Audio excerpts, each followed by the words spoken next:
Hello class, I'm going to be showing you how to make a ink block printing on styrofoam. Okay, so step by step, here we go. So you first want to draw out your image. I would use a simple image, so I just chose a tree and a mountain. You want to think about design. You don't want to overthink your design. Just make a simple, nice image. Those are the best prints. Very simple.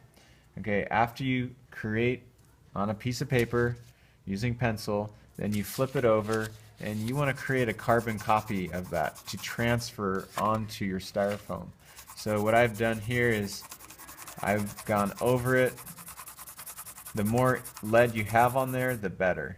After you cover it completely, then you put it on your piece of styrofoam. And I would put a piece of tape at this point on the edges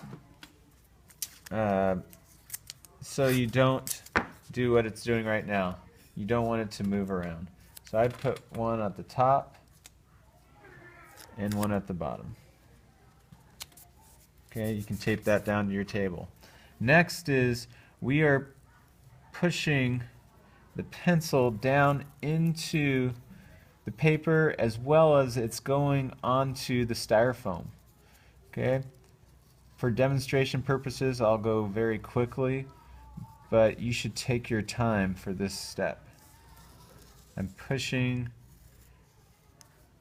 making an indentation or a groove, and it's making a cracking sound onto the styrofoam.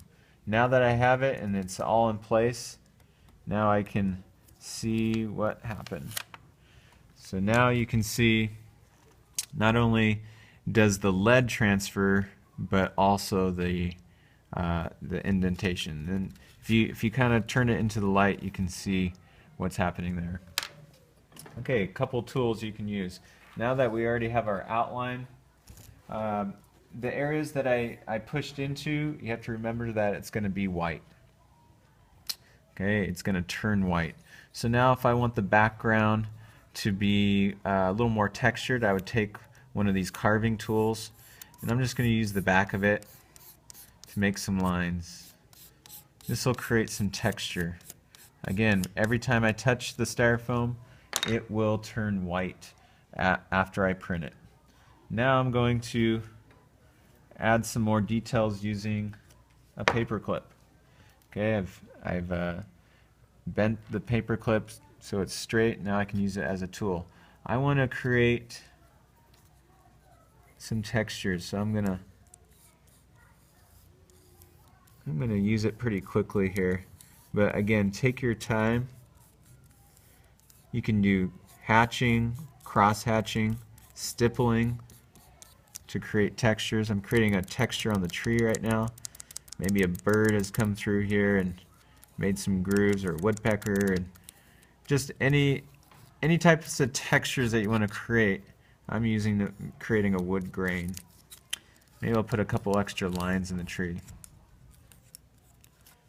Okay, create some foliage. And maybe I'll define the edge a little bit more on that mountain. Okay, so here's a basic, very quickly. I would not go this fast normally, but it's a demonstration. So now you want to grab a scratch piece of paper,